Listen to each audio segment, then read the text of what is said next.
നമസ്കാരം. ശബരിമല സ്വർണ്ണക്കൊള്ളയിലെ അന്വേഷണം തകൃതിയായി നടക്കുമ്പോൾ ശരിക്കും അയ്യപ്പന്റെ സ്വർണം കടൽ കടന്നു. സ്വർണ്ണപ്പാളികൾ ജോർദാൻ രാജാവിന്റെ കൈവശമാണോ? ഈ ചോദ്യങ്ങളിലേക്കാണ് ഇപ്പോൾ വിരൽ ചൂണ്ടുന്നത്.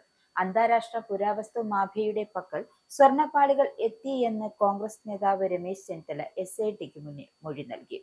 തനിക്ക് ഈ വിവരം നൽകിയ പ്രവാസി വ്യവസായിയെ ചെന്നിത്തല SITക്ക് മുന്നിൽ ഹാജരാക്കുകയും ചെയ്തു.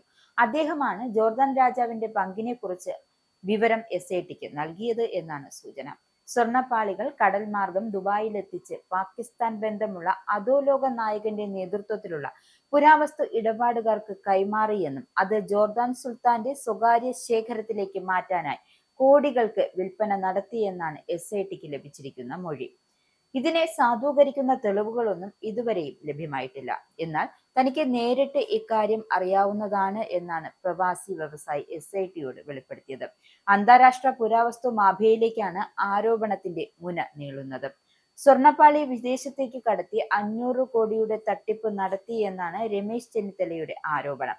വിദേശ ബന്ധം കണ്ടെത്തിയാൽ സ്വർണ്ണക്കൊള്ള കേസിന്റെ അന്വേഷണം CBIക്ക് ഹൈക്കോടതി മാറിയേക്കാം. ദ്വാരപാലക ശില്പങ്ങളിലെ 14 പാളികളിൽ നിന്നും 989 ഗ്രാം സ്വർണം ചെന്നൈയിലെ സ്മാർട്ട് ക്രിയേഷൻസ് വേർതിരിച്ചു എന്നും ഇത് ബെല്ലാരിയിലെ ജ്വല്ലറി ഉടമയായ ഗോവർദ്ധന് വിറ്റു എന്നുമാണ് ഇതുവരെയുള്ള കണ്ടെത്തൽ.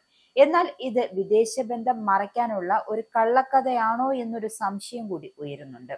അതേസമയം ശബരിമല ക്ഷേത്രത്തിലെ സ്വർണ്ണക്കൊള്ളയുമായി ബന്ധപ്പെട്ട കേസുകളിലെ അന്വേഷണം ഏറ്റെടുക്കാൻ തയ്യാറാണ് എന്ന കാര്യം വ്യക്തമാക്കി കേരള ഹൈക്കോടതിയെ CBI സമീപിച്ചിരിക്കുകയാണ്. സ്വർണത്തിന്റെ കാലപ്പഴക്കം നിർണ്ണയിക്കുന്നതിനുള്ള FSL റിപ്പോർട്ട് അന്തിമ ഘട്ടത്തിലാണ്. നിലവിൽ സംസ്ഥാന പോലീസ് രൂപീകരിച്ച പ്രത്യേക അന്വേഷണ സംഘം നടത്തുന്ന അന്വേഷണം മന്ദഗതിയിലാണ് എന്നാണ് കോടതിയുടെ നിരീക്ഷണം. ശബരിമലയിലെ സ്വർണ്ണപ്പാളികൾ കടത്തിയതുമായി ബന്ധപ്പെട്ട കേസിന് അന്തർ സംസ്ഥാന ബന്ധങ്ങളും അന്താരാഷ്ട്ര പുരാവസ്തു മാഫിയയുമായി കണ്ണികളുണ്ട് എന്ന ആരോപണം ഉയർന്നു. ഈ സാഹചര്യത്തിൽ ഹൈക്കോടതി നിർദ്ദേശിക്കുകയാണ് എങ്കിൽ കേസ് ഏറ്റെടുക്കുന്നതിൽ തടസ്സമില്ല എന്നാണ് CBI കോടതിയെ അറിയിച്ചത്. ശബരിമല ക്ഷേത്രത്തിലെ സ്വർണ്ണക്കൊള്ളയിലെ സാമ്പത്തിക ഇടപാടിൽ മറ്റൊരു കേന്ദ്ര ഏജൻസിയായ എൻഫോഴ്സ്മെന്റ് ഡയറക്ടറേറ്റും അന്വേഷണം നടത്തുന്നു.